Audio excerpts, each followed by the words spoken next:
Molt bé, doncs, escolta, són les 8 i 3 minuts. Moltíssimes gràcies per la vostra presència i assistència. Després de repassar què podem fer per assolir una república catalana independent, sigui des de dintre de la via unilateral o des de fora amb el de Llonses o el castellà, que el tenim al Consell per la República, i després de diverses vicissituds, com la presentació del llibre també del president Torra, que va estar superbé, i del primer Pessardona, no oblidem el Pessardona com el moviment associatiu. Avui tenim amb nosaltres Ruth Carandell, que des de regrupament no fa falta presentar-la, però bé, presidenta de Plataforma per la Llengua, que avui ens ve presentar un tema molt important, perquè si la llengua és un tema que està al carrer com a debat important, el que poder no sabem és com podem defensar els nostres drets. A vegades ens oblidem d'això. Després tindrem un temps per fer preguntes, però penso que serà molt interessant que la Ruth mateixa ens situï en el lloc correcte per poder defensar aquests drets com a catalanoparlants. D'acord? Ruth, bon vespre, gràcies per estar aquí. Només faltaré casa teva, mai més ben dit, casa teva. Casa teva. I no sé si vols fer una introducció. Bé, moltes gràcies per convidar-me, moltes gràcies per estar aquí. La llengua és un tema que ens preocupa a tots i ens ocupa ara mateix i està de màxima actualitat i felicitar-vos perquè penso que heu encertat el tema, que és el que aquests dies està sobre la taula, i en tot cas quedo a la vostra disposició per després del debat, que em pregunteu el que vulgueu. Jo pensava fer una mica una presentació de què fem a Plataforma per la Llengua, perquè entengueu també des del punt de vista del que parlo. Després explicar una mica de dades, on som amb dades a nivell de Catalunya, per veure quina magnitud de problema tenim i on són els punts febles ara mateix. Entrar una mica més a la part jurídica, però sense passar-nos. Jo, si teniu preguntes més jurídiques i això, en parlem, o dubtes més concrets, perquè la llengua està present en tots els àmbits de la nostra vida. És a dir, des que ens llevem fins que anem a dormir, a tot arreu hi ha la llengua i múltiples regulacions que ens poden afectar i que potser, en funció de l'interès que tingueu, podem tractar. I després, al final, què és el que proposem com a Plataforma per la Llengua, després d'haver fet una mica la diagnosi de quins problemes tenim, què pensem nosaltres que podem fer i sobretot què podem fer nosaltres particularment. Què és allò que està disponible de la nostra part per poder canviar les coses i poder forçar que puguem viure plenament en català. És una mica la presentació que pensava, i això intentaré anar una mica a la idea. I bé, us havia comentat, podria començar explicant qui som a Plataforma per la Llengua. Som una associació no governamental, en diem una ONG del català, que no som un partit polític, no tenim lligams polítics amb ningú, l'únic lligam que tenim és la defensa de la llengua i estem presents arreu dels països catalans. Tenim una seu a Catalunya, que és a Barcelona, tenim una seu al País Valencià, a València, tenim una seu a les Illes Balears, a Palma de Mallorca, tenim una seu a la Catalunya Nord, a Perpinyà, tenim una seu a l'Alguer, i per tant també estem també a Andorra. Per tant estem en 4 estats diferents i a l'estat espanyol en 3 autonomies. I per tant la nostra manera d'enfocar el tema de la llengua és sempre pensar en tots els catalanoparlants, en els 11 milions de catalanoparlants que hi ha i per tots els territoris. Per tant, si després voleu parlar del moviment polític que tenim aquí, des del punt de vista lingüístic, etc., el Pacte Nacional per la Llengua, que hem signat ara, per nosaltres és una part del que passa amb la llengua en un espai concret que és Catalunya. Però avui, per la xerrada, pensava entrar més al que és Catalunya, que és on vivim els que estem aquí, i que us pot interessar. Bé, llavors, quins objectius tenim nosaltres? Doncs l'objectiu de viure plenament en català, bàsicament. Llavors, què volem nosaltres? Aconseguir que el català esdevingui la llengua comuna, de cohesió social i d'interrelació entre totes les persones del nostre àmbit lingüístic. És a dir, que és el punt que comunitàriament ens lliga a tota la comunitat. Per tant, al català li veiem aquesta missió de fer comunitat i tothom està convidat a fer-lo servir. És a dir, que tenim aquesta visió de compartir la llengua amb els nouvinguts i amb els que no la parlen, perquè aquesta llengua és la que ens identifica. També nosaltres volem garantir l'ús de la llengua catalana en tots els àmbits, especialment en aquells que potser encara que estigui regulat, que ara comentàvem així off the record al principi, encara que estigui regulat no estigui passant, en això a vegades pots fer accions més punitives per aconseguir que una llengua hi sigui representada, però també has de fer a vegades accions més de prestigiar la llengua o de difondre-la o d'activisme perquè hi sigui. Llavors, aquí treballem en aquest ampli espectre. Després això, defensem els drets lingüístics i culturals de les persones que parlen català arreu del domini lingüístic, participem en campanyes de normalització lingüística i també ens interessem pels problemes que afecten la societat catalana que poden contribuir a l'ús de la llengua. Per exemple, el tema que l'habitatge expulsi la gent jove d'un determinat barri pot fer que qui vingui allà a viure siguin expats que tenen molts diners però que al final al carrer acabes perdent la llengua. I aquests temes d'alguna manera o altra a vegades s'impliquen amb la llengua i tenim opinió. Bé, llavors volia començar això amb dades sociodemogràfiques per fixar una mica quin és el moment en què estem. Aquí veureu un mapa de Catalunya on el color blau fosc és el color on es parla més el català com a llengua habitual i els colors, a mesura que anem cap al gris, es parla menys. Veureu que el lloc on es parla més és les Terres de l'Ebre i el lloc que es parla menys és l'àrea metropolitana. Tot i així, a Catalunya només, de mitjana, a l'any 2018 un 36% de la població té el català com a llengua habitual. Aquesta quantitat, amb el que ha sigut ara, amb la nova llei d'usos lingüístics, que no sé si l'heu seguit, el 36% de la població del 2018 parlava el català i veníem d'una situació del 50,7%. Per tant, Perdona, Ruth, el 50,7? De quan? El 50,7%. No, o sigui, el 2018 el 36, però el 50,7? El 2001, en aquest quadre és que no es veu molt. Sí, a baix, perdona'm, sí. El 2001 teníem el 50,7% de la gent parlava català de manera habitual, sumant els que parlaven només català i els que parlaven dues llengües però consideraven que era la seva llengua d'ús habitual. El 2018 aquest percentatge del 50,7, que havia superat un cert repunt cap amunt, havent baixat altres, estava en un 43,5%. I ara, el 2023, aquestes són les dades últimes que han publicat ara la Generalitat, està en un 42% sumant un 30% que diu que el parla habitualment i un 7,4% que diu que el parla juntament amb el castellà. És a dir, que la cosa ha anat a menys. Llavors, porto encara aquest mapa del 2018 perquè la Generalitat ha publicat aquestes dades, les ha donat, però encara no ho ha territorialitzat. És a dir, ha dit que aquest juliol explicaria com es repartien el territori. El que és interessant és veure, no crec que canviï molt la foto, seria una sorpresa, però més o menys perquè tinguem una idea no només el percentatge, sinó que com està repartit territorialment aquesta distribució dels parlants, que va d'aquest 72%, aquest 27% a l'àrea metropolitana. I quan ho veiem territorialitzat podem veure grans diferències en el territori. Però tot i així, a Girona aquí tenim un 54%, és a dir, que tampoc és que sigui per tirar corrent. No. I bé. Llavors també altres dades que tenim, aquesta no l'he portat impresa. Aquesta és una dada que és sobre el que opina la gent. O sigui, no n'hi ha només la idea del que parlem, sinó de què opinem sobre el català, quin prestigi té la llengua i què opinem del català com a llengua de cohesió social. I a Catalunya, 8 de cada 10 catalanoparlants consideren que per ser català és molt important saber parlar català. Per tant, veieu que aquí hi ha aquells colors que veiem, els catalanoparlants inicials serien els de color verd, l'opció que guanya, que els consideren que és molt important, un 78%.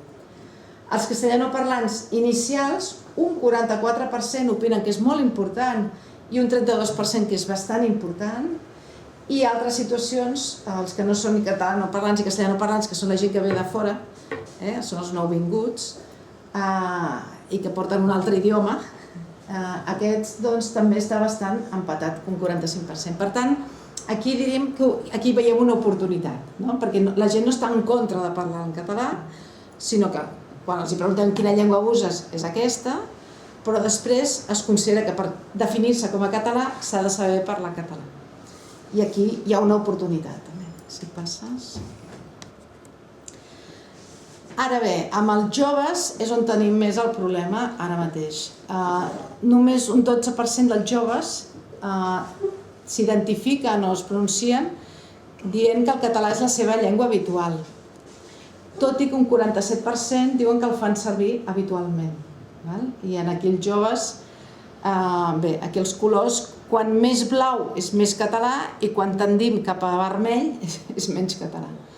Per tant, com podeu veure, hi ha el territori, hi ha el percentatge de gent que s'identifica i després hi ha el segment social d'edat, que fa que aquests percentatges també varien. El problema dels joves és que són el futur, i aquí és on tenim el problema. Disculpa'm, Ruth, això és del 18 també? Tot això dades són del 18? Sí, aquestes són del 18 perquè ens falta la concreció més... Ja ho has dit, sí.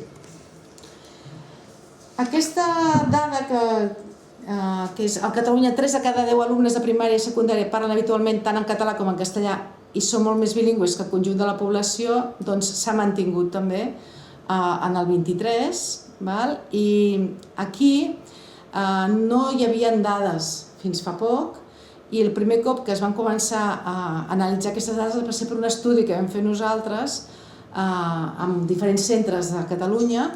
No sé si heu llegit notícies, la premsa espanyola ens diu a los espías del català, perquè vam fer aquest estudi en els patis, ens van denunciar a l'Agència Espanyola de Protecció de Dades, tot això es va arxivar, perquè la tecnologia que fem és la de l'observació, no agafem dades a ningú, simplement mirant quina és la llengua d'ús vam treure aquesta dada. A partir d'aquestes dades, quan nosaltres vam considerar que havíem de dir que estàvem en emergència lingüística, això va ser fa bastants anys, va ser el 2019, i ara diguem que ha arribat tothom a aquesta conclusió. Nosaltres ja vam aixecar el dit quan ningú mesurava com estàvem i en aquell moment nosaltres vam detectar que només el 35% de les converses al pati eren en català a la primària, però és que a la secundària només el 14% de les converses al pati són en català. I per tant tenim un problema. Una altra dada per això que ens interessa i que torna a ser una oportunitat és que un 86% de la població de Catalunya opina que s'han de fer polítiques per garantir l'ensenyament del català a les persones immigrades. I això què vol dir fer polítiques? S'ha de posar recursos, i posar-hi diners i organitzar l'administració per fer això. I aquí el que nosaltres podem dir és que ja anem tard. Anem tard perquè ha arribat moltíssima gent i no han tingut l'accés a aquesta formació.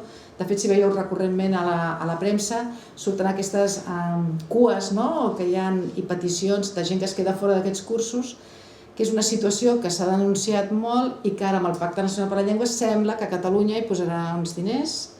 Dic sembla perquè, com comentem, no n'hi ha prou que quedi per escrit que posen els diners, sinó que s'han de posar i s'ha de fiscalitzar que es posi.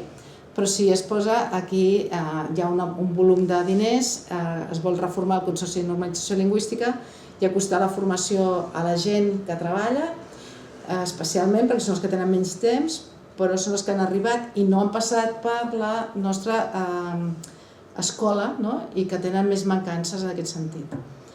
I bé, doncs com veieu, hi ha aquest consens social que s'ha d'aprofitar. Aquí és un exemple de quins són aquells sectors que encara està molt pitjor que tot això, com per exemple les notaries o els documents mercantils, que aquí ja estem parlant d'uns percentatges irrisoris, un 8,1% de la documentació de notaries, un 6,9% dels documents mercantils a Catalunya van ser en català. I això està quantificat i està seguit i està auditat. Més endavant donaré dades de justícia, que encara fan més pena, i això vol dir que, com abans vèiem, el territori, el percentatge d'ús l'edat de les persones, aquí anem a veure els sectors. Els sectors també, pot ser que hi hagi sectors que el català sigui molt present i sectors que directament no hi sigui gens present. I aquest sector en concret és un sector que prestigia la llengua, perquè és allò que en el notari és on fem els documents importants de la vida, les decisions econòmiques, etc. I això també va a favor o en contra del prestigi d'una llengua, tenir això ben organitzat i a més garantint els drets d'opció lingüística de la població que vol viure plenament en català. Recordem que aquest és el tema. Bé, aquí us he posat unes dades de Berga, perquè Berga seria una ciutat de les que pensem que tot està com bastant bé. Nosaltres hem fet ara un estudi que encara no hem publicat, tenim una primícia, sobre aquests 20 barris de Catalunya més deprimits econòmicament. Un és el barri del centre de Berga, i aquí vam fer un estudi com aquell dels patis, vam anar a veure en el carrer, escoltar què parlava la gent i què passava al carrer. I a Berga, aquí podeu veure, està dividit per franges d'edat. El color groc és català, el color vermell és castellà i el color gris són altres llengües. Doncs al barri vell de Berga sembla que predomina bastant el català, però hi ha també unes diferències significatives per edats. En aquest que hi ha més català és la gent més gran de 65 anys. Que en un 80% és gent que és la gent que viu i que ja porta molts anys visquent-hi. En canvi, on hi ha menys català és a les franges de la gent de 14 fins a 40 anys, que és la gent que o està escolaritzada, recent escolaritzada, pensem, o que ha arribat i ja no ha passat per l'escolarització i diguéssim és la immigració que ha vingut a treballar. I la que torna a pujar són els menors de 14 anys i els nens més petits, que aquests sí que porten la llengua. Per tant, aquí, com abans vèiem allò que la gent jove no parla, si ens anem a la infantesa, doncs hi ha una certa recuperació. Per tant, aquest futur, si el sabem treballar, tampoc és tan negre. Jo us explico coses bones i coses dolentes. Llavors, aquest estudi l'hem fet en més llocs. Perdona, Ruth, em sap greu destorbar-te, però potser és interessant. En el sentit que si observem de 2 a 14 anys un 71% parla català habitualment, de 15 a 24 només un 51%. Però clar, de cara a un futur, quan aquests de 15 a 24 tinguin el 70-80 que hem vist abans, continuaran sent el 51 o menys. A no ser que es facin polítiques públiques d'aprenentatge de la llengua. D'acord? És a dir, no és una estadística que dius, mira, aquí en tenim més, en tenim menys. Aquesta gent anirà creixent. I anirà havent-hi, per llei de vida, s'anirà substituint. Exacte, els de 80 desapareixeran, els de 50 desapareixeran, i si no fem res, quedarem als 50. Exacte, i per això és molt important actuar en aquest bloc de persones per revertir la situació. I la segona és que, com que la franja d'edat és bastant curta, la primera de 2 a 14, 12 anys només, es pot desprendre que hi ha un salt a nivell social de primària i secundària, per entendre's. Dels 14 als 20 anys hi ha com una pèrdua massiva. Però això ho hem vist ja amb les converses del pati, que hi eren 34% a primària i a secundària que hi ha un 14%, és a dir, l'adolescència. Els adolescents, la gent jove, poden començar a veure que la llengua no és necessària per viure el dia a dia i estan abandonant la llengua no per culpabilitzar-los, sinó perquè els sembla que no cal, per relacionar-se entre ells o per parlar de les coses que a ells els agraden, perquè la llengua no els és un referent o els seus referents no estan allà, culturals. Això també lliga amb internet, aquí podríem parlar de moltes coses, ho deixem, però els videojocs, per exemple. Nosaltres fem una fira de videojocs per recuperar i aconseguir tenir videojocs en català. Hi ha una estadística que 3 hores al dia la gent jove juga a videojoc de mitjana. I no hi ha videojocs en català al mercat, llavors una persona es pot estar moltes hores jugant, o hi ha molt pocs jocs, o dels més famosos no estan traduïts al català. Llavors, tot això fa un gruix, no? A vegades, alguns de nosaltres, potser quan érem petits jugàvem a vaquers i a indis, no? I a vegades jugàvem en castellà, perquè les pel·lícules les sentíem en castellà. Doncs una mica això seria, però molt més gran, perquè a més ara els joves són qui s'autoprogramen la seva pròpia... es fan la seva pròpia tele, no? I es passen els seus propis programes. No esperen a esperar una pantalla que els hi surti, que algú els hi projecti, sinó que ells es busquen els continguts, etc., pels seus interessos, i si el català no aconsegueix estar molt present a l'àmbit audiovisual i ser un referent i tenir prestigi aquí, és difícil, no? que la gent jove doncs, es referenciï, no? amb l'idioma. Per tant, per això comento que aquest és l'àmbit on s'ha de treballar si es vol revertir la situació. Bé, llavors, aquí tenim un altre exemple. 3 de cada 10 metges a Catalunya no saben parlar en català i més d'1 de cada 10 no l'entén. Llavors, aquí aquesta dada la porto perquè quan tu parles que tens dret a ser atès en català quan vas al metge, si abans no s'ha fet una feina amb aquests metges, per molts drets que tu tinguis, et trobaràs que no el pots exercir. Mira, ahir el meu pare se'l van endur d'urgències, vam trucar al metge i la meva germana em va dir que quan va venir el metge li va explicar, això és una anècdota, però què li passava al meu pare li va explicar en català i el metge és que no l'entenia. I la meva germana no li sabia explicar en castellà perquè mira, la meva germana li deia és que està grinyolant, és a dir, de dolor, no?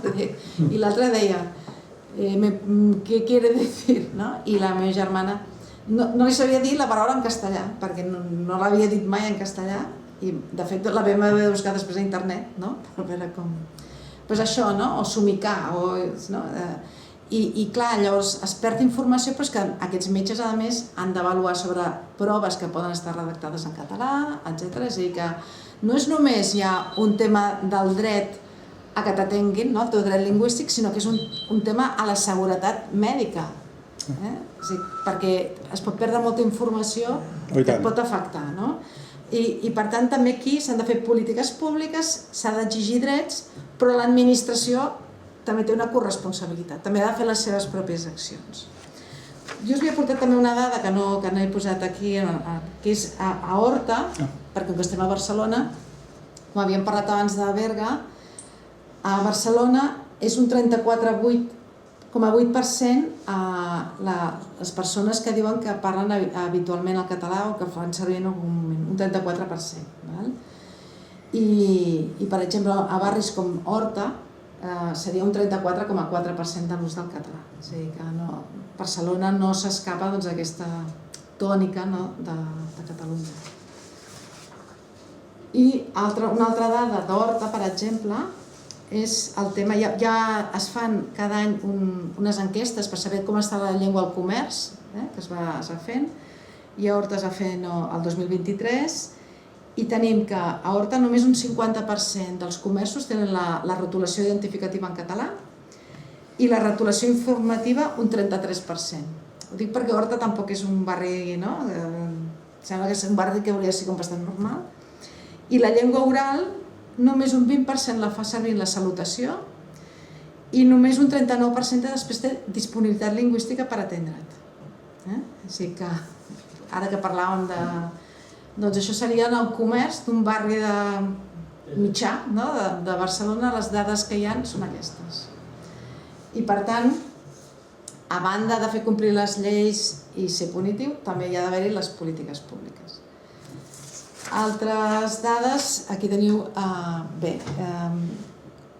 què podem fer davant d'això per fer valdre els nostres drets? Doncs exigir que les administracions públiques posin mitjans i facin polítiques públiques, però també queixar-nos. Nosaltres tenim un servei de queixes i cada any rebem moltíssimes queixes. Veieu, aquí ha anat creixent exponencialment. No vol dir que hi hagi més o menys, creiem ara mateix, vulneracions de drets, sinó que la gent és més conscienciada, és més sensible, cosa que és bona, que comencem a exercir els drets i per tant ens fan arribar més queixes. El darrer que veieu aquí és del 2023, que vam tenir 2.300 queixes i aquest any passat vam tenir més de 2.800 queixes, el 2024, però és que ara, aquest any, estem encara més disparats. És a dir, aquest any creiem que passarem de llarg les 3.000 pel ritme que portem. I per tant, vol dir això, que la gent es queixa. És curiós perquè, per exemple, a l'àmbit de la justícia, que després veurem algunes dades, a l'àmbit de la justícia precisament és on la gent menys es queixa, perquè ja ho veuen tan perdut o tan abandonat que no tenen ni l'esma de queixar-se. En canvi, a l'àmbit de la salut, etc., és el que ara està creixent més amb les ganes la gent de posar en coneixement allò que no funciona.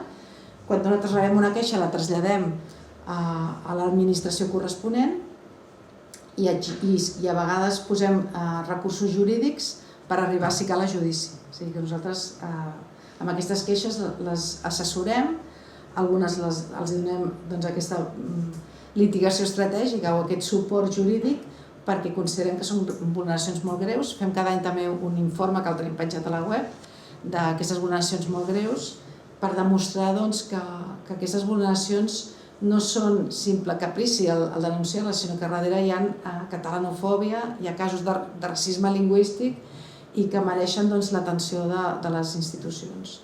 En la propera diapositiva veurem així, a grosso modo, qui rep més queixes des de l'àmbit públic. Doncs aquí tenim aquesta cap allà, la més alta, seria l'Estat, l'administració estatal, és la que rep més queixes. I aquí dintre, qui s'endú la palma, diguéssim, és els cossos i forces de seguretat de l'Estat, la policia. Aquests que ens haurien de vetllar pels nostres drets, doncs sembla que són els que tenen més ganes de vulnerar-los en aquest sentit. Després tenim l'administració autonòmica, que també aquí hi haurien les queixes, el blau cel aquest serien les queixes de salut, en gran part. L'administració local també té un petit paper, però el té també i és important. I després les universitats. Les universitats també tenen un paper aquí. Bé, tot això que hem vist que és la realitat, quin problema tenim? Doncs que tenim un marc legal que és discriminatori. És a dir, vivim en un país on les llengües, el català no té el mateix valor jurídic que el castellà.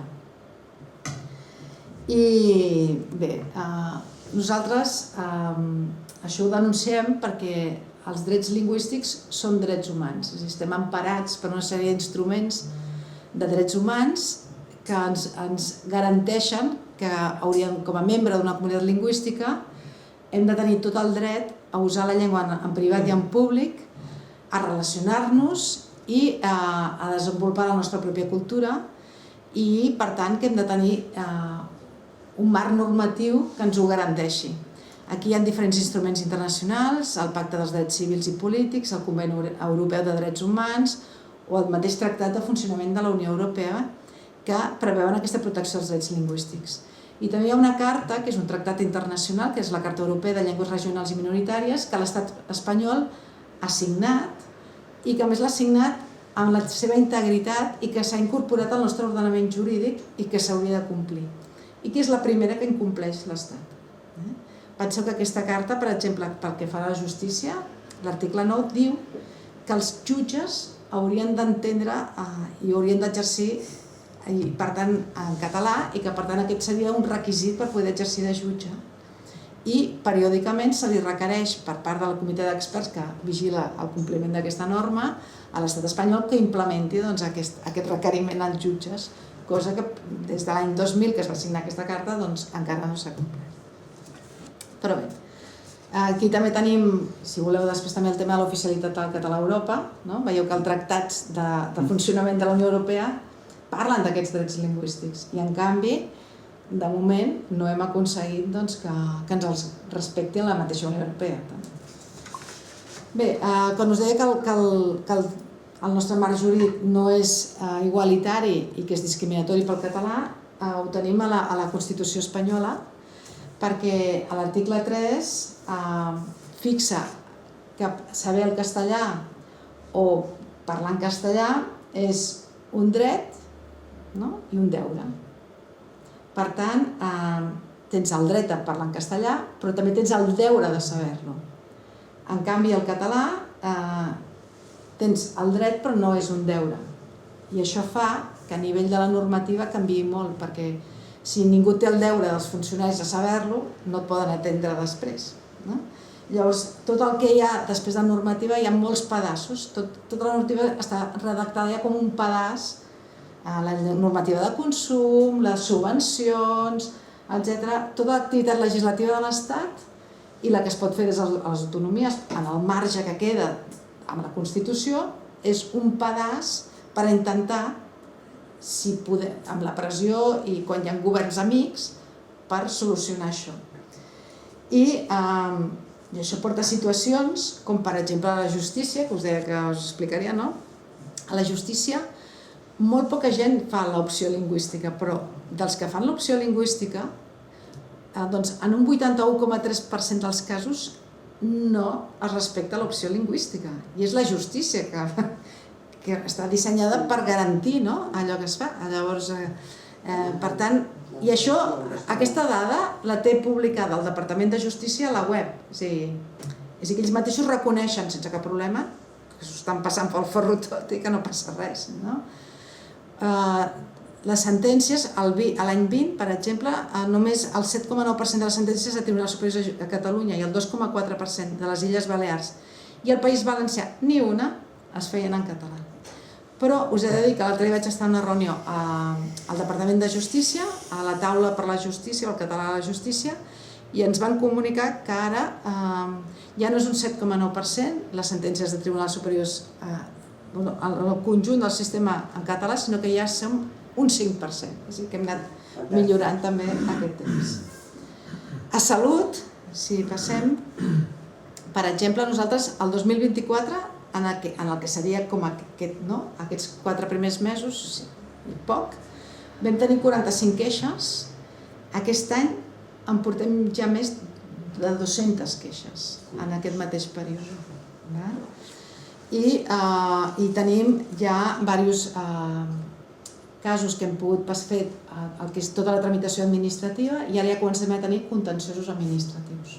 Tenim un cas a Can Ruti molt greu, que ja estem al contenciós administratiu. I ja tenim un altre cas molt greu, que si voleu després us puc comentar, que aquest ja estem en una fase, hem aconseguit sanció amb un centre que amb una persona que havia fet una persona amb temes mentals, que no li volien donar el tractament en català al psiquiàtric, doncs ho han acabat reconeixent i ara el que estem demanant és tots els danys i perjudicis que li ha suposat a aquella persona això, perquè una persona que tenia una problemàtica greu i el tractament ja no és que no te'l donin com tu vols, sinó que el tractament directament et perjudica perquè tu a sobre que estàs malalt i estàs en aquesta situació d'indefensió has d'exercir els teus drets. Bé, llavors la diagnosi, com us deia, és d'emergència lingüística. I a banda d'aquest ordenament jurídic discriminatori, nosaltres pensem que hi ha 5 factors explicatius més. Una, les actituds dels catalanoparlants, per tant aquí tots en podem ser corresponsables, però potser també perquè no ens han donat les eines o no tenim prou informació o perquè venim d'una situació de submissió política que ens ha portat a una submissió lingüística. Els canvis demogràfics que hem patit, en el sentit que la població està creixent molt de pressa i alhora no li estem donant prou recursos per integrar-se, no li estem donant prou recursos d'habitatge, no li estem donant prou recursos d'aprenentatge de la llengua. La llengua és un ascensor social, hi ha certes feines que estan només reservades a les persones que saben català, per exemple, a l'administració autonòmica o als municipis, etc. I si no garantim això, també estem fent ciutadans de primera i ciutadans de segona. El fracàs del sistema educatiu, tenim un sistema de la immersió que està molt valorat, però que durant molts anys no s'ha aplicat com s'havia d'aplicar, ni s'ha vetllat perquè el sistema funcionés i no ens hem explicat la veritat.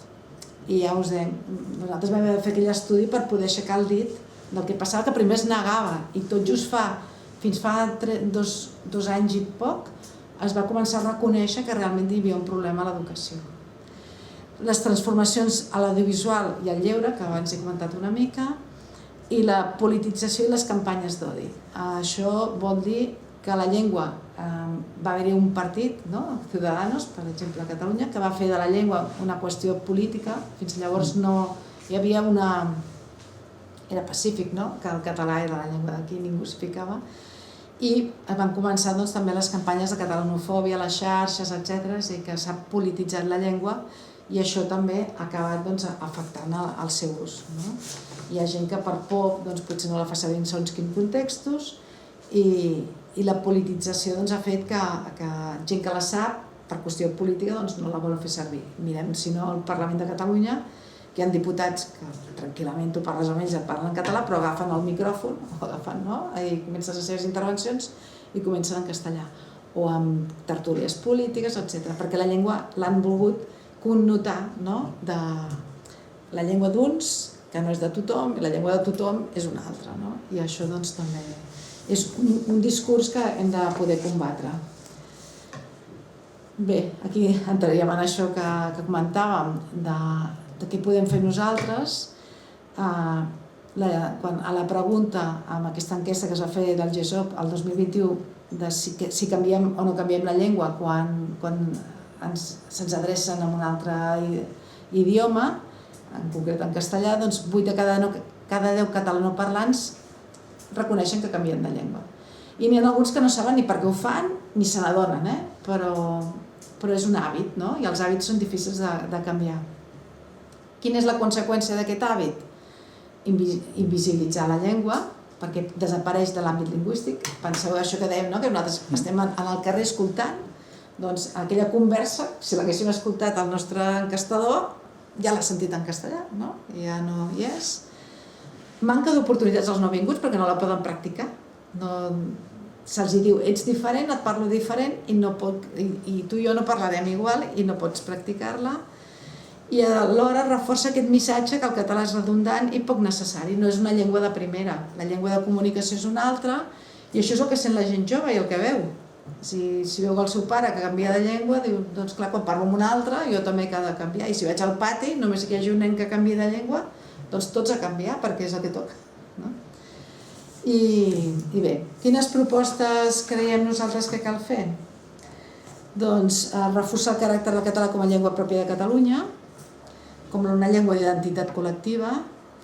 Per tant, hem de treballar que els referents públics i polítics el tracten així, començant des de la presidència de la Generalitat, l'alcalde de Barcelona i tots els que ens representen a les institucions, i exigir-ho. Fer palès que el català és una llengua d'ascensor social, per tant és una llengua útil i necessària per treballar i per tant cal aprendre-la i donar les oportunitats per l'aprenentatge i fer complir la insuficient legislació que tenim, que aquest és l'altre problema. Si hem vist que la Constitució ens dona un marc normatiu deficitari i discriminatori, però alhora les normes que tenim que ens garantirien els drets no s'estan complint per part de l'administració i s'han de fer complir.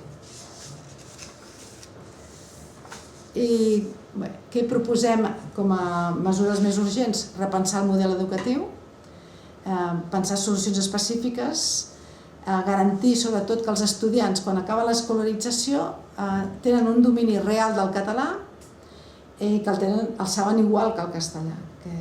Ja el que passi a l'aula ja ho veurem, però han de ser els experts i no els tribunals que decideixen com ha de ser aquesta formació per assolir aquest objectiu. Reforçar el català als àmbits de... no només a l'aula, que és allò avorrit que et fan classes, sinó en els espais de socialització, el menjador, el pati, les activitats extracurriculars i reforçar tots els processos d'acreditació pedagògica pels mestres i sensibilitzar el professorat de quin és aquest paper tan important que ells tenen. Augmentar els continguts audiovisuals en català, fer-los més preponderants i reforçar el vincle dels referents socials, culturals i esportius amb el català. El Barça, sentir aquests dies al Barça que els jugadors parlen català amb naturalitat i que es parlen entre ells, això és... L'altre dia hi havia una notícia d'unes noies andaluses que havien après el català per entendre l'Alexia Putellas, que era la seva màxima estrella, Doncs això, fer-ho amb naturalitat, però fer-ho. Promoure una identitat col·lectiva basada en la llengua i explícitament oberta. Reforçar el vincle de la llengua i la identitat col·lectiva i sobretot insistir molt en el tema de la inclusió. El mecanisme, la via per incloure tothom que arriba ha de ser la llengua i la llengua també ha de ser cohesió i acolliment. Bé, i aquí és una foto dels que estem aquí treballant a plataforma amb aquest lema que diem nosaltres passem a l'acció per la llengua, o sigui, no estiguem quiets, passem a l'acció de la llengua i a mi sempre m'agrada acabar amb una frase del Terry Cabres que va morir fa poc, però que tenia una frase que jo crec que defineix molt bé aquest moment que estem i la importància de totes les coses que hem de fer. I que ell deia que amb la llengua ens fem, sense la llengua ens desfem. I per això és vital poder viure plenament en català i garantir que aquest dret es porta a la pràctica. Molt bé, moltes gràcies.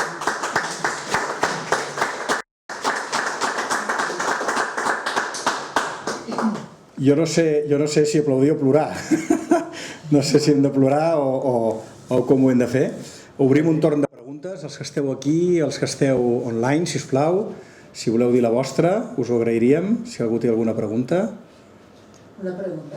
Vosaltres esteu a la plataforma que s'ha firmat ara per la llengua? Bueno, nosaltres som la plataforma per la llengua. Bueno, sou, o sigui que esteu a dintre, no? A veure, això és un pacte, el que s'ha firmat ara és un pacte que és el Pacte Nacional per la Llengua, que va començar a treballar-se el 2021, amb el govern de Junts i Esquerra, en aquell moment, i se'ns va convidar a participar.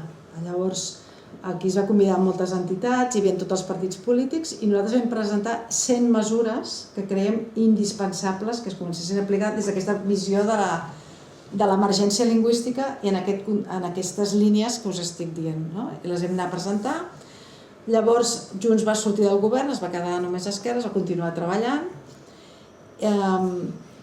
i ja ens van fer presentar encara amb més concreció d'aquestes mesures, amb un aplicatiu informàtic, és a dir, us vull transmetre que això és un pla que porta com bastants anys. I de sobte van arribar els socialistes al govern, i aquest pla es va quedar com encallat.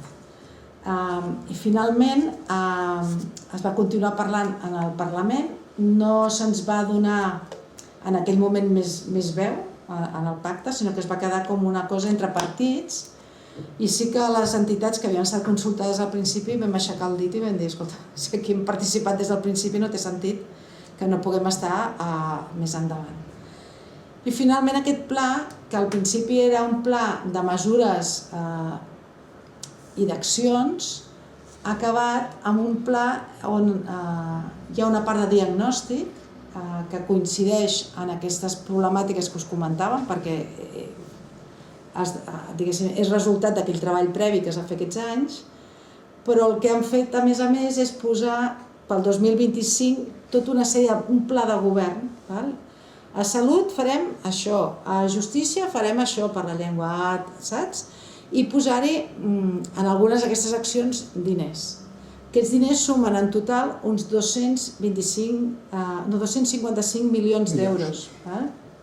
D'aquests 255 milions d'euros, 150 milions van a educació, 50 milions a la formació de nouvinguts i uns 40 a l'audiovisual. És el primer cop que hi ha tants diners per la llengua. El que passa que se'ls han de gastar tots aquest 2025. Ara els he agafat la pressa a fer-ho.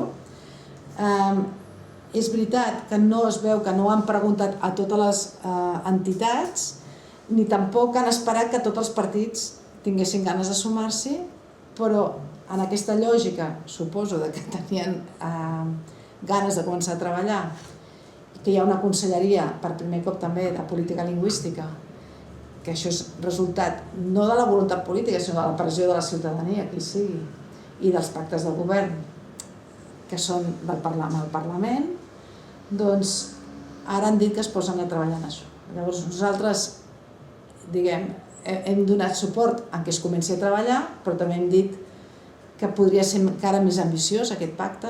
Per nosaltres és un pacte que ha de ser viu, que encara és millorable i que després clar, els diners aquests són pel 2025, hem de veure què s'hi posa pel 2026, pel 2027, és a dir, en un sol any no es redreça tota aquesta situació.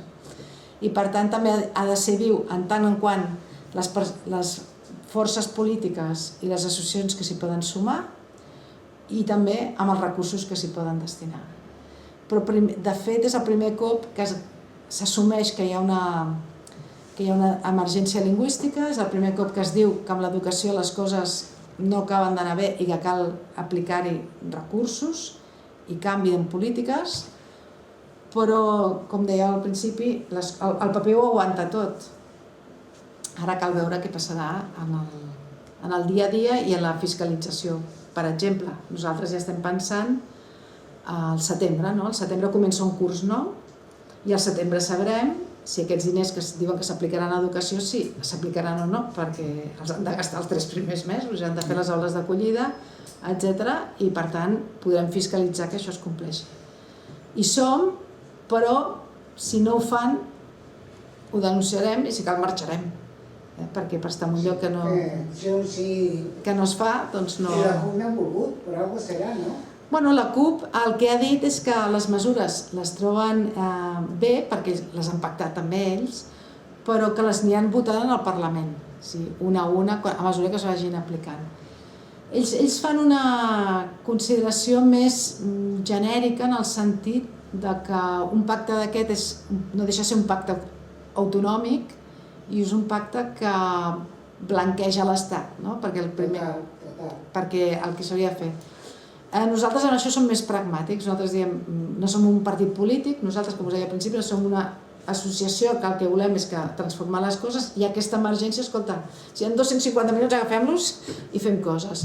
I deixem els partits polítics que facin els posicionaments polítics. Sí, però l'illa està allà, no? Sí. Però una cosa és que signi el pacte o que el presentin, una altra cosa és que l'executin, aquesta és l'important. Un altre partit que no l'ha signat, de moment tampoc, és Junts.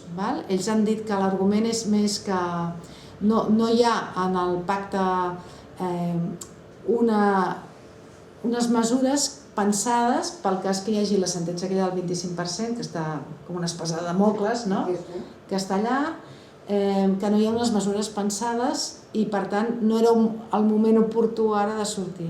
Com tampoc l'oficialitat del català a Europa encara no està votada i per tant els sembla que és més el moment, que encara no era el moment. Aquí també podem pensar que políticament potser no era el moment, però ja heu vist que no ens podem adormir, perquè mentrestant la gent va arribant, mentrestant els nens van creixent i per nosaltres hi ha una emergència lingüística i l'emergència s'ha d'afrontar. I amb Junts també nosaltres estem fent coses. Per tant, amb la CUP i Junts no necessitem el pacte per treballar amb ells, perquè estem treballant coses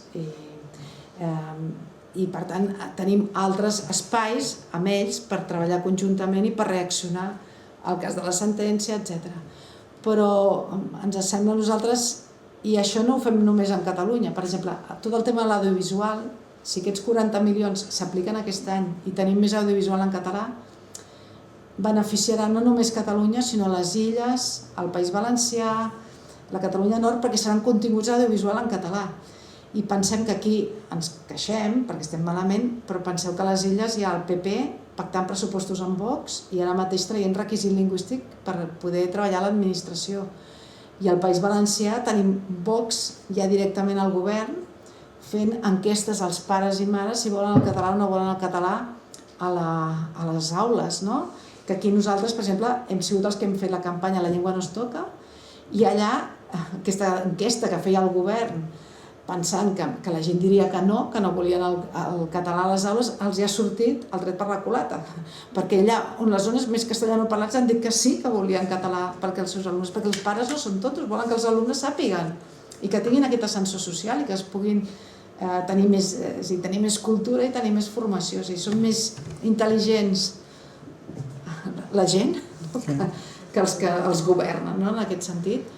I per tant també ens sembla que és important en aquest moment tenir aquests diners. Ara, si no això no tenim cap problema a denunciar-ho, explicar-ho i fer pujar els colors a la gent. Si us plau, Enric. Sí, estamos viendo fent anotacions, jo no sé, dos. Sí, intentaré ser ràpid i sintètic. Donada com hem de sortir últimament al món de l'ensenyament, donada cada vegada menys en nombre percentual de catalanoparlants, veus d'àmbits diversos dient que seria millor implantar un sistema de doble línia. Quina opinió en teniu? Doble o triple, no? El País Basc és triple, no? Em sembla que és euskera, és castellà i és mixta, em sembla, no? Sí, tampoc, igual. Implementar per primer cop alguna mesura enfocada a dir, mira, el catalanoparlant està en total minoria, especialment en algunes zones, potser no és que no fos millor. Jo crec que alguna persona del meu entorn que és professor i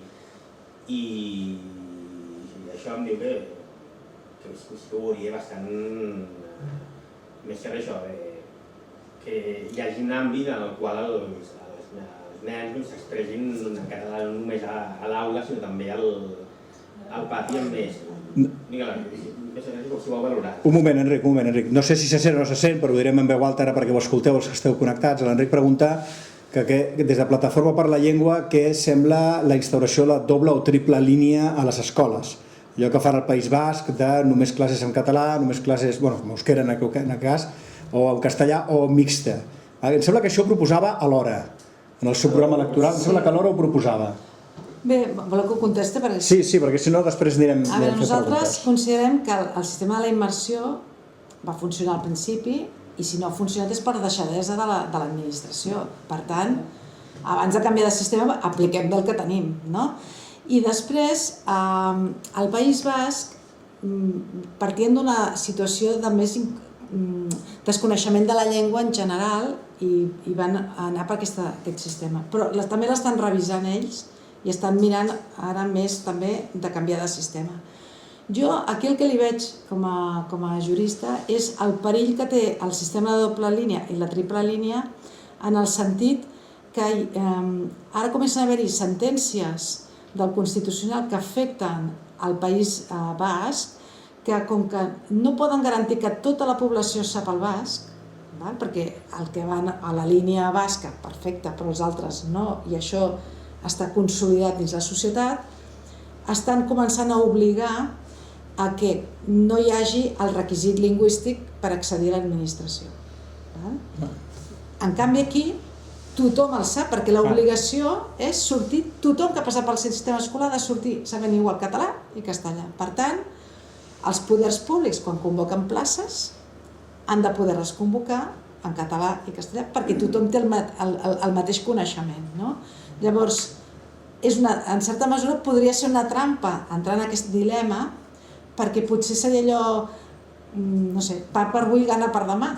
Vull dir, sí que estarien molt còmodes els que estan junts, allà parlant tots català entre ells i tal, però l'endemà es trobarien que quan anessin a l'administració ja no, per exemple a la Generalitat es podrien trobar funcionaris que no sapiguessin per res ja català perquè no cal tenir aquest idioma, com passar a la justícia. O sigui que el sistema de la justícia seria el sistema per tothom. I per tant, per nosaltres és vital aquesta idea, com us deia, de la cohesió també. Amb aquest sistema tampoc pots dir que la llengua d'acollida i de cohesió sigui el català, perquè tu ja li estàs dient a una part de la població que no cal que el sàpiga, i que uns quants ja el sabrem i ells que... I aquest no és el model que tenim com a societat ara mateix, ni el model que nosaltres pensem que com a llengua ens farà més forts. Però de totes formes, tot és revisable, però ara mateix aquesta és la... Per intentar ser una mica positiu, va publicar el diari Ara, crec que l'abril, no me l'he mirat a fons, a Instagram, però que deia que el català és la llengua inicial del 28%, o no sé, l'envia extras, i que en canvi la transmet generacionalment el 42%. És a dir, el filon encara ens podem agafar que permet que sí, que tothom parli castellà quan surt, permet que tothom canviï de llengua i els jutjats i tot això, com a mínim, que és l'ara també que ho publica, també no sé fins a quin punt, també ens hi agrada molt, tendeixen a mirar cap a un fals optimisme, si pots O així... O sigui, però dius que el 20... que comencem... Com era això? La tenia aquí en pantalla. Que el 20 i poc % són nascuts de família catalana, per dir alguna cosa amb llengua catalana? Amb el català inicial com a llengua. Bueno, el català és una llengua que, diguem, va sumant parlants. No és una llengua que estigui en retrocés amb números absoluts. El que està perdent és percentualment perquè la població està creixent. És a dir, que en números absoluts no és una llengua que vagi enrere, sinó que va creixent. Perdona, Ruth, per posar-ho en context. És a dir, si fa 20 anys hi havia 2 milions de catalanoparlants, ara hi ha 2.200.000. El que passa que, com que hem passat de 6 milions a 8 milions, el percentatge és menor. Exacte. I després també hi ha una part constant de gent que diuen que sempre es mantenen en català. És a dir, hi ha un nucli invariable. Els de la ceba. Els de la ceba, que són 330.000 parlants que diuen només català. Aquests també estan fixes. Per tant, també hi ha un relleu generacional. I també és una llengua que els sociolingüistes valoren des del punt de vista que és una llengua. Per això jo estic ja amb bones i males notícies. I per això val la pena invertir en la llengua. I ara podem redreçar-les i esperem molt més, que és que a les parelles que parla el català un pare i l'altre pare parla castellà, doncs normalment es transmet el català i entre avis, que algun sigui de fora, els nets parlen català. O sigui, que és una llengua que es va passant de generació, encara que tingués algun avantpassat que no sigui català. Per tant, en aquest sentit, com a llengua d'acollida ha funcionat també. El que passa que sí que és veritat que amb les dades que tenim estem veient que el factor de bilingüisme s'aprofundeix i s'aprofundeix en contra del català i més a favor del castellà. I, per exemple, amb això hi ha una forta els que parlen català, doncs de manera habitual, que us comentava abans, aquest 32% ha anat caient percentualment. I en canvi, que parlen més castellà, que això no vol dir que la gent no el conegui. Quan parlem aquí és l'ús habitual, allò que fa, que és la teva llengua de tria. I és així. Com que abans hem preguntat a l'Albert, faig una cunya. L'Albert sí que ho ha escrit correctament, gràcies Albert.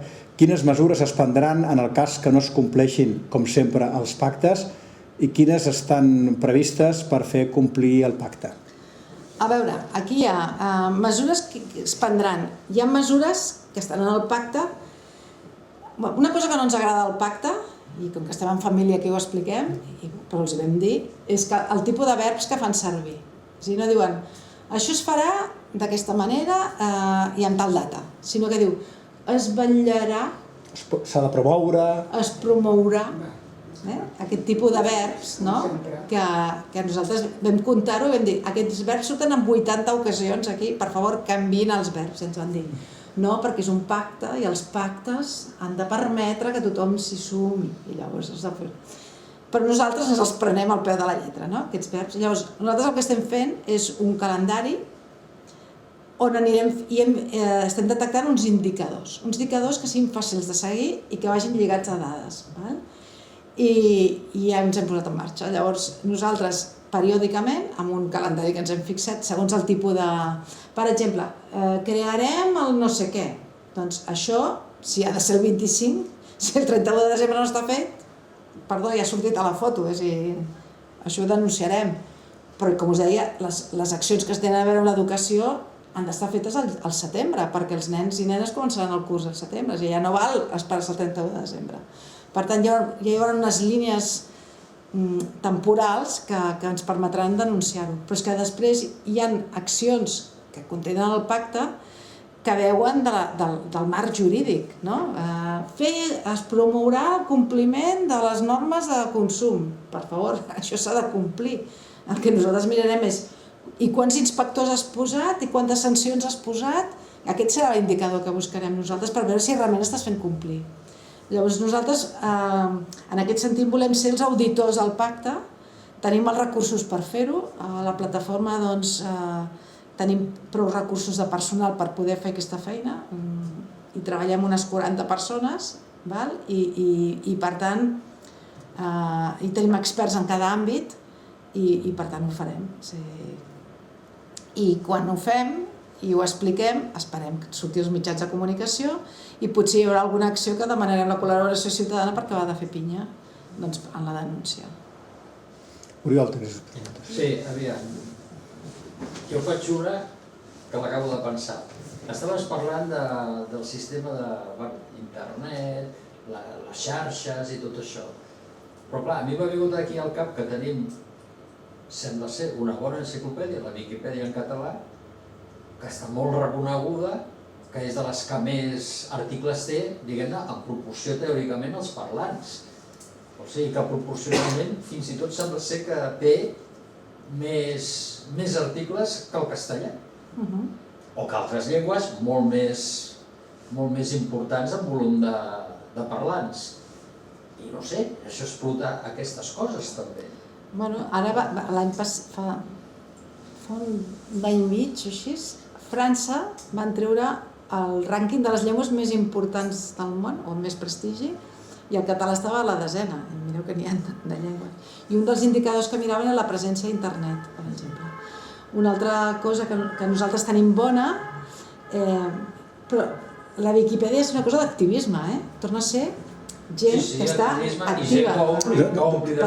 Jo he fet 3 articles, vull dir, me'ls han validat. No soc ningú, com a exemple que no soc ningú. Però vull dir, aquest és un cas que no hem hagut d'esperar que vingui un poder públic que ho faci, i això ho ha fet la gent amb la seva feina i la seva constància. Per tant, aquest és el tema que dic, el que podem fer nosaltres és important en això. Un altre exemple, amb la intel·ligència artificial és molt important tenir models de llengua gravats, orals, i també molts textos entrats, i aquí hi ha un programa d'acció tots plegats que hem estat treballant d'abocar hores i hores de català amb tota mena d'accents, d'edats, etc. I nosaltres vam fer una acció per recollir moltes d'aquestes llengües. Nosaltres, altres associacions, el mateix govern de la Generalitat, etc. I ara, en aquest moment, hi ha més hores de català i més textos en català que d'anglès a dintre d'aquesta acció, cosa que fa que les empreses que estan fent productes tecnològics basats en la intel·ligència artificial els és molt fàcil posar el català, perquè tenen els recursos a l'abast per fer-ho, no? És que jo havia llegit que, per exemple, Google té el català perquè hi havia un català als Estats Units quan això va començar a néixer, que es veu que va insistir molt, era un savi, però als Estats Units, i que mentre es començaven a fer això dels diccionaris automàtics i no sé què, no sé quantos, ell insistia al català i al català i al català, i a Google està el català, que si a la millor aquest home no hagués insistit en el seu dia, no hi seria, seria molt més dificultós. Si em permet, Ruth, però cal veure que, per exemple, això de la Viquipèdia té sentència, té data de caducitat, per entendre'ns. Ara venen les IAs, I a les IAs, encara que et diguin que no entén el català, tu li pots fer que parli en català, Dic, d'acord, tu no tens el català, d'acord, però fes veure que saps el català i et parla en català. I què és el bo d'això? Que després ell mama d'això. Les IAs mamen d'això. És a dir, van aprenent català a mesura que tu els escrius i parles en català, i ells el que fan és buscar els recursos a la xarxa, perquè al final d'intel·ligència no té res, és un big data que van a buscar coses, tampoc no ens pensem, aniran millorant, però ara per ara no. Però clar, si tu no li escrius en català, ell no aprendrà mai el català. El que hem de fer nosaltres és sempre escriure en català i el pots enganyar dient-li això. Per tant, aquestes accions, petites accions, les podem fer tots. No hem d'esperar que un superheroi de Google faci el Google en català, no? Ara mateix nosaltres som activistes tots, vulguem o no vulguem. Quants de nosaltres, amb una intel·ligència artificial, sigui el Gemini, el ChatGPT o el que sigui, fem els prompts, les preguntes, una altra prompts, preguntes, fem preguntes en català. I la resposta és que no tinc el català, no t'entenc, fes veure que entens el català. I llavors t'entén. Sí, a moltes d'aquestes empreses, de grans empreses, no són ideològiques, a vegades és perquè per desconeixement o que sigui. Nosaltres, per exemple, tenim una unitat de gent treballant amb nosaltres que, per exemple, un company va estem mirant, és més fàcil introduir el català quan estan elaborant el producte tecnològic que quan ja està fet, no? Llavors estem vigilant Silicon Valley, que és el que estan fent, no? I vam detectar uns emprenedors que estaven fent un sistema que ara ja s'ha vist més, que quan tu parles automàticament, jo per exemple estic parlant però des de casa vostra, els que m'esteu seguint, em podríeu estar sentint amb turc, per exemple, parlant amb la meva pròpia veu. I hi ha un moment, hi ha temps real. Doncs vam parlar amb aquestes persones que estaven, aquests emprenedors, i els vam dir: i aquest producte no podria sortir també amb el català? Hi havia el turc, el rus, l'alemany, l'anglès, i van dir: sí, cap problema. Per què? Perquè ja teníem tota aquella quantitat d'hores abocades dintre com a recurs per a la intel·ligència artificial que ells podien fer servir. I el producte va sortir amb tots aquests idiomes, i aquests nois també ho van veure bé, diguéssim, i van ser proclius a fer-ho perquè ells eren indis, de la Índia, i ells ja van voler posar de bell nou molts dels idiomes que hi havia a la Índia, perquè nosaltres ens pensem que només hi ha l'hindú, doncs n'hi ha més, no? Llavors ells ja havien pensat un producte que tingués això, llavors els va semblar superbé i superfàcil. Hi ha tecnològiques o empreses aquestes de serveis que no tenen cap booking, per exemple, pots treballar perfectament en català, però en canvi d'altres no hi ha hagut manera que facin les coses en català, malgrat enviar-los queixes, perquè hi ha algú allà dintre que, a diferència d'aquest senyor, hi té una qüestió ideològica i no li dona la gana que es pugui canviar, no? I llavors, bé, és a dir que amb la tecnologia aquí hi ha molta oportunitat perquè tinguem tots aquests drets, la configuració dels mòbils, etc. És a dir, que puguem viure plenament en català. El problema és quan a darrere hi ha ideologia, perquè quan hi ha ideologia no es pot fer. Sí, sisplau. Per exemple, emissores de ràdio que en teoria són catalanes parlen molt malament el català, i nosaltres que no el parlem bé no ens ajuda bé, no ens ajuda gent. Aquesta gent ens obliga, per exemple, el Marc Giró, aquest té un programa diari molt fort, i aquest senyor parla, i jo que no sé gaire, sé més que ell, i això no ens obliguen a fer un curset, i més persones així que són... Hi ha un llibre d'estil. Estàs escoltant i no ajuda gens, això. Si no parlen bé d'ells, menys ho parlarem nosaltres. A veure, nosaltres sabem que hi ha llibres d'estil, per exemple, TV3 té un llibre d'estil, però és un mitjà públic. El Marc Giró està en un mitjà públic, no? Sí, cada dia. En teoria, hauria de seguir el llibre d'estil que té. A vegades, hi ha una mica també aquesta cosa de que les coses simpàtiques no es fan en català, no? També. No és privat, Ell està en un privat. Està a RAC1? RAC1 és privada. A RAC1 és privada, que és de La Vanguardia. Llavors, els públics sí que tenen aquests... Sí, però a TV3 sí, el que passa que aquí, perquè nosaltres rebem queixes també d'això, llavors nosaltres les passem, però nosaltres com a Plataforma per la Llengua no ens dediquem a l'ortodòxia lingüística ni a la correcció lingüística, en el sentit, volem que evidentment que el català es parli bé, i perquè també va amb el prestigi de la llengua i en el tema de la unitat de la llengua i tot això, però diguéssim, això és més funció de l'Institut d'Estudis Catalans, de les acadèmies de la llengua, però sí que si veiem coses que no funcionen des d'aquest punt de vista, queixar-se tampoc està malament, és a dir, hi ha mitjans per poder-se queixar en tots aquests mitjans de comunicació i dir-ho, no?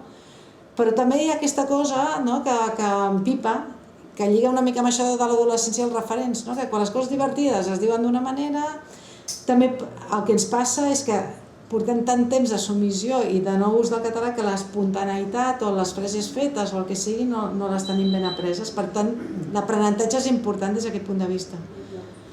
I TV3?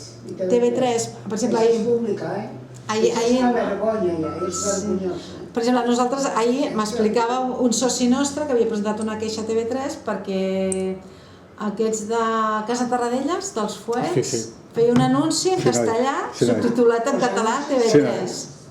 Clar, això Llavors ell ja no va esperar a fer la queixa, ell els va bombardejar de correus, va parlar en casa de Tarradellas, li van dir que era un error. Però perdó, això és que ja no s'hauria de programar, però bé, jo crec que inclús els mateixos anunciants o la mateixa televisió menys tenen la seva pròpia audiència i no pensen que allò és contraproduent. Si tu a TV3 t'anuncies d'aquesta manera, malaguanyats els calés que t'has gastat en aquella publicitat. I els periodistes no canvien, els periodistes canvien contínuament. Els periodistes Estan parlant en castellà i parlen en castellà. fan una cosa pitjor encara. Els referents són molt importants. Nosaltres això hem documentat, no? Per exemple, en tertúlies, si hi ha porten un expert no sé, en oncologia, no? I porten, casualitat, l'expert d'oncologia que portem és una persona que parla en castellà, vinga a preguntar-li en castellà i canviant l'idioma, i tot aquell senyor viu aquí, però portem aquell, i hi ha 200.000 experts en oncologia que parlen en català. Llavors, també és una problemàtica de la pròpia televisió, dels referents, i nosaltres sí que amb això fem lobby i denunciem De fet, no estem en gaires bones relacions amb TV3 per aquest tema, perquè vam fer una denúncia pública sobre això i diguéssim que no som molt amics. Però no ens callem la llengua amb això o l'alcalde de Barcelona, aquest tema dels referents, que va donar un premi als nois i noies de barris amb més problemàtiques des del punt de vista socials, que havien excel·lit des del punt de vista acadèmic, i els va convidar al Saló de Cent del Cap i Casal de l'Ajuntament, i ells van fer uns parlaments en representació i van parlar en català perquè eren excel·lents alumnes del sistema i parlaven el català perfectament, i va sortir el senyor alcalde a dir que bien que lo hacéis y qué bonito que es todo, i els va parlar en castellà, els va tractar de diferents. I aquest tipus de coses, i quan ho fa TV3 també, això va contra el prestigi de la llengua, i en això és allò que us deia dels referents. Per tant, no sé, no n'hi ha prou del pacte, de fer complir el pacte, que comentava aquí l'Albert, els referents, i vetllar sobre això també és una altra part important. El pacte diu que és la llengua d'ús comú de l'administració, etc., però també hem de vetllar de tot això i nosaltres també ho denunciarem. És a dir, el president de la Generalitat s'ha d'adreçar en català als ciutadans, és a dir, no pot ser d'una altra manera. I després el Parlament, que per què parlen en castellà al Parlament?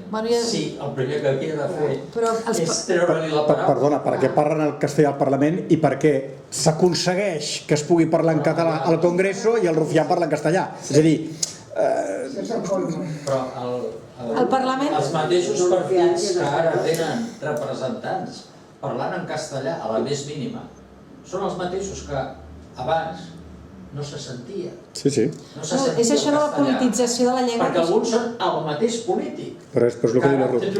És la politització de la llengua. Politització, és a dir, Vox i PP... Bueno, aquí Ciutadans.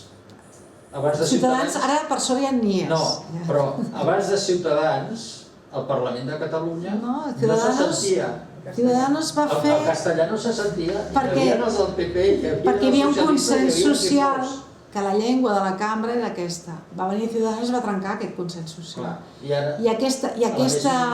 Però van tenir molts vots, si recordeu. Fins al president, sí. Instrumentalitzant això. Llavors, ara hi ha dos partits primordialment que han volgut recollir aquest vot, que és PP i Vox, i que exerceixen d'això, i algun altre partit que té tentacions també d'acollir aquest electorat. Llavors, però és que jo he vist coses esotèriques, no? Una diputada que era de Ciudadanos que començava en català la frase i l'acabava en castellà, era el bilingüisme perfecte, ja, era a la mateixa frase, era una cosa de psiquiatre més aviat, no?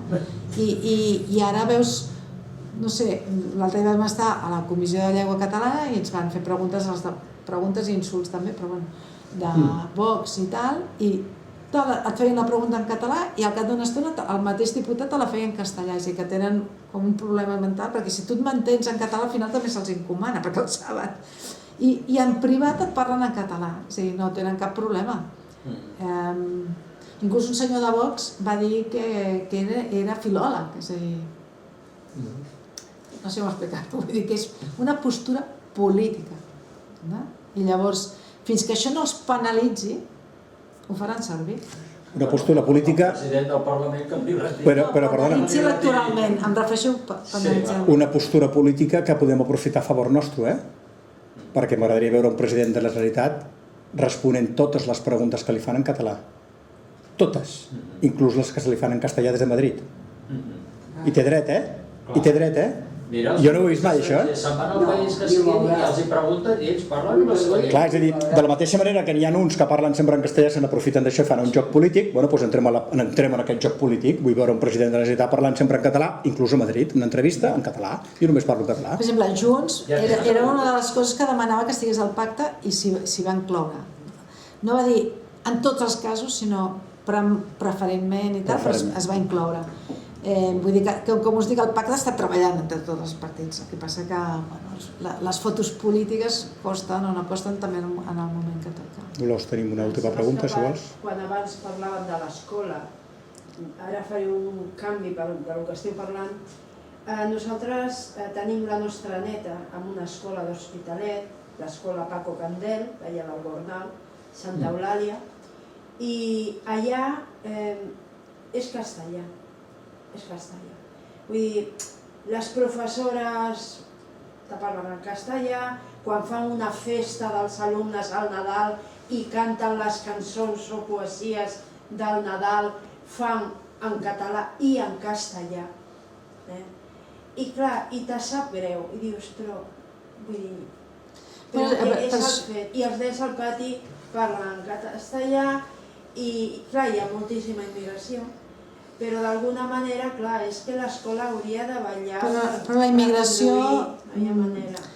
L'escola ha de compensar, que el mètode d'immersió és aquest, és a dir, la immersió ha de ser més, ha d'haver-hi més català allà on hi ha menys català al carrer, és a dir, perquè l'escola ha de compensar i ha de garantir l'aprenentatge.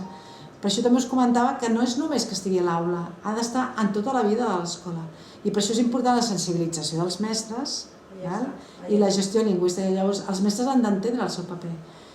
Per exemple, hi ha una escola a Ciutat Vella que està tenint les millors notes en tot i és la que té més immigració de Ciutat Vella. És a dir, la immigració no és un problema. I què fan, per exemple? Ens explicava el director de l'escola l'altre dia. Quan un nen es fa mal, no li parlem en castellà. És a dir, el vincle emocional mestre-nen ho tenim superassajat i conscientment interioritzat que l'hem de fer en català. Llavors, si el nen es fa mal, aquell moment o els té problemes és quan fem servir el català, perquè aquell moment és el que crees el llaç afectiu i el que fa és que el català passi a ser útil, no només a l'aula, sinó a la teva vida. I llavors ells això ho tenen claríssim. I ara tothom està preguntant-se com és que aquesta escola té aquests grans resultats perquè és una escola amb immigració, amb pocs recursos, familiars, etc. I en canvi està tenint uns resultats espectaculars. Doncs perquè aquells mestres s'han cregut la immersió i l'estan aplicant. I hi ha tota una línia a l'escola on els mestres es veuen ells mateixos com a referents, com a garantats del català, per garantir que l'ascensor social entre els seus alumnes es podrà fer perquè ells sortiran segur sabent tant català com castellà. No és el cas de tot, però aquí, si em permets, vull afegir un comentari a la teva pregunta. Ruth, no hem arribat a un punt ja que hem de passar del bon rotllo i començar a sancionar? I m'explico. El que deia el Dolors de l'escola. Porto 30 anys a l'ensenyament. Al començar, a l'hora d'assignar el meu horari, cada any et fan signar l'horari que tens conforme fas les teves matèries, si estàs d'acord, no? Hi havia un apartat, dues creuetes, impartiràs les teves classes en català o en castellà, creueta. Sí? Després, durant molts anys, ni això. Em sembla que aquest any me l'han tornat a posar. Mai amb els 30 anys, ningú m'ha vingut a valorar si les feia en català o en castellà, com a mínim que fos veritat allò que havia dit. Mai ningú. Què vol dir això? Que estem depenent única i exclusivament de la voluntat, de la bona voluntat del professorat per fer les classes en català o canviar-se al castellà. I d'aquí plora la criatura. Mai més hem dit, És a dir, ha arribat un moment, crec jo, segurament estic equivocat, però vosaltres en sabeu més, que dic, escolta, passem al sancionar. I enllaço això amb una observació, un suggeriment o una qüestió. Quan veurem a TV3 un anunci de Plataforma per la Llengua, perquè estàs tu aquí, si no el que sigui, d'una entitat de reforç de la llengua, on amb un llenguatge com aquells d'anar a votar, dia 28 eleccions, recorda que la papereta està aquí, amb aquells diagrames, aquells dibuixets, que em digui què he de fer si no me tenen en català en un comerç. Has anat a un comerç, no te tenen en català, demana el no sé què, no sé quantos, omple'l, envia-la aquí, posa-la allà i una còpia te la quedes tu. M'entens el que vull dir? És a dir, que un anunci que ens faci perdre la por, perquè jo crec que aquesta por que tenim tots plegats a denunciar és el que fa que, o sigui, les 2.800 denunciants semblen poquíssimes, perquè tots som testimonis d'haver anat a llocs, cafè amb gel, cafè con hielo, cafè amb llet, no t'entiendo, i háblame en cristiano. Sí, però això que només és el símptoma del problema, no? Perquè el volum de queixes, però t'he de dir que, per exemple, el síndic de greuges en rep molt menys o quasi res de nosaltres. Bueno, això que comentaves de... El professorat. El professorat, jo crec que cal sancionar els mestres i tot això, però sobretot el que caldria fer, que potser és el més efectiu, que és el que hem demanat nosaltres, hem pressionat i ara es començarà a fer aquest any, és fer proves de nivell als alumnes per demostrar que no han assolit els objectius. Llavors, aquest any comença a fer proves orals als alumnes. Clar, si tu tens males dades, els responsables polítics han de prendre mesures. Unes poden ser sancionadores, però també poden haver-hi formatives, de més recursos pels mestres, etc., per disminuir el volum d'alumnes, posar més immersió allà on toca, etc. Però si no tenim ni les dades del coneixement dels alumnes, és que no tenen ni la pressió per canviar les coses. Però en el cas, no m'he explicat en claredat, jo no parlava tant de sancionar, sinó que tots sabem que, per exemple, si vas a una manifestació i veus molta presència policial, hi ha més números que et portis bé, no? Entre cometes. Llavors, si hi hagués un inspector que revisés això, encara que no vingués mai pel teu centre, però que un dia pot caure... Però pensa que en aquell centre, imagina que els resultats són nefastos, llavors ja vindran a veure què passa, no? Però si no, a sobre no prenen ni indicadors, aquests indicadors... Prou. Això sí que ara començarà aquest curs. L'any passat vam començar a fer alguna prova, si no només teníem... Ha començat. Sí. Soc testimoni. Llavors, si no només teníem aquestes enquestes que fèiem nosaltres, bueno, aquestes observacions que fèiem als patis. També et dic que les proves de competència lingüística tant en català com en castellà són molt lleugeres, per no dir de mínims, però és quelcom. És com deia el Carod Rovira amb les eleccions, amb el referèndum que volia proposar el 2014, que després el va fer el 17, però bueno, el referèndum del 14 que deia l'important no és guanyar-lo o perdre, sinó fer-lo. Exacte, però en aquest cas, jo imagino una escola, l'escola d'Hospitalet, que els hi surten unes dades horroroses, allà hauran d'anar a veure, i com a mínim posar-hi més recursos, més professorat, més reforç i més immersió, perquè si no han quedat retratats, no? Aquell cos i el claustre de mestres no voldrà sortir mal retratat des d'aquest punt de vista. El tema de les campanyes, són importants. Ara nosaltres també fem tota una tasca, i ara també us faig una primícia, estem treballant una mena de guies d'autodefensa pels diferents sectors, on posarem tot aquest coneixement que tenim de quins són els drets, de quines mesures podem fer, què podem denunciar i com ho hem de fer. Però mentre no ho tingueu, us podeu adreçar al nostre servei de queixes, el tenim a la web i... Però és a dir, el fet de posar l'anunci, és com ho he explicat abans de la policia, no és el fet de dir, anem a sancionar, no. Si jo tinc un comerç d'aquests castellano quadrats, que háblame en cristiano, si no te atendo, clar, si tu per TV3, ja no posem televisió espanyola, però per TV3 veus un anunci en el qual s'està informant els ciutadans de Catalunya del dret que tenen que se'ls dirigeixi en català i que si no el tenen demana un full de reclamacions, presenta-li tal igual, clar, jo soc propietari d'aquest, llavors ja em dirigiré en català mal empès i per no tenir problemes. Per què? Perquè s'està informant a tothom de com fer-ho. Les úniques que estan denunciant són les xarxes. Sí. És que el problema... I clar, jo m'he trobat, escolta'm, per què no està la carta? No, vull la carta de reclamacions, no hi ha manera. Llavors poses amb un Twitter i ja està. Però això no és, No, perquè d'això no queda res. Aquí també hi ha un problema, que és que la policia, jo us he dit, els drets lingüístics són drets humans, oi? I tenim aquests drets. Llavors, la policia, com té altres drets, no? És a dir, el racisme, per exemple, És a dir, tothom, hi ha hagut una agressió racista, aquí ve tothom, o una agressió per un tema d'opció sexual o què sé. El que no hi ha encara és la consciència que són igual d'horroroses les agressions per temes lingüístics cap als altres. A Barcelona, la quarta causa de vulneració de drets humans són els drets lingüístics a Barcelona. I tot això la policia, per exemple, no tenen un protocol d'actuació. És a dir, si tu vas a un restaurant i dius doncs aquí em planto, no?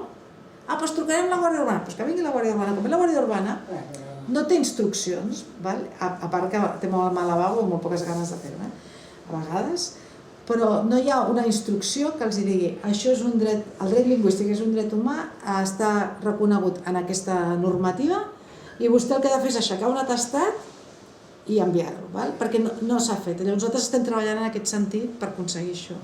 Fem un exemple. I ara ens anem a sopar, Ruth. Sí. I tenim un cambrer, una cambrera que no solament no ens parla en català, sinó que no ens entén, i nosaltres diem, escolti'm, full de reclamacions. Què en fem d'allò nosaltres? Sí. O com ens dirigim a Plataforma per la Llengua per poder denunciar una cosa? En quin escrit? Com? Sí, el primer que jo faria és demanar tot el centre, això ho sap tothom, no? Tots els establiments oberts al públic tenen el full de reclamacions. Llavors te l'han de donar i tens aquest dret que te'l donin i allà expliques el que és i t'han de donar la teva còpia. Amb aquesta còpia, si no saps què fer-ne, doncs t'adreces a nosaltres i et direm com presentar la queixa a consum amb la còpia aquesta. Això és la prova de que ha passat allò, que tu hi eres i que ha passat. És important a efectes de prova. Amb això obren un expedient a consum. Consum ara mateix està rebent tantes queixes lingüístiques que diu que no té prou inspectors. Tenim algun activista que potser cada dia en presenta no sé quantes, però també és veritat que fins fa 3 anys no s'estava sancionant. I ara, aquest any passat, ja van posar moltes sancions lingüístiques perquè han començat a sancionar de debò. El tema és de prova, llavors el que fan és enviar un inspector. No tots els casos, però en gran part dels casos envia un inspector. Si l'inspector detecta que allò és així, el que passa que és quan només és de paraula, l'inspector el que li preguntarà a l'amo és en aquest negoci, a part d'aquest cambrer, que no en sap, té algun cambrer que en sàpiga? Perquè si té un cambrer que en sap, el que ha de fer aquell amo és dir organitzo la feina de manera que si un catalanoparlant vol parlar en català i potser tinc encara una persona que no el sap, a part de formar-lo, que l'atengui l'altre cambrer. És a dir, que el dret a ser atès és de l'establiment, no del professional que t'atén, perquè el problema és de l'establiment. I això passa el mateix a l'administració, és a dir, tu pots organitzar un jutjat, però que et puguin atendre, és a dir, potser que no hi ha el requisit que tothom l'hagi de saber, perquè com hem vist, la Constitució deia que era un dret, que no era un deure, recordeu? Tot ve d'allà. Ara, a mi m'han de poder garantir el dret. Com que tots els que estan allà no tenen el deure de saber-lo a Catalunya, però jo sí que tinc el dret de fer-lo servir. Llavors, és l'establiment. Llavors, les inspeccions és a l'establiment. Una altra cosa és l'etiquetatge, etc. Nosaltres estem fent moltes campanyes de control amb grans superfícies i estem posant queixes. Hem tingut la primera sentència d'una gran superfície on se li va posar la sanció, la va recórrer, em sembla que era Carrefour, la va recórrer i la jutge va dir que la sanció estava ben posada per primer cop i a més va ser un jutjat de l'Hospitalet. I en aquest cas no cabia ni recurs, per tant és ferma, i era perquè era un producte, el que anem nosaltres a mirar els productes, no tenia un producte per nens que no tenia les instruccions en català.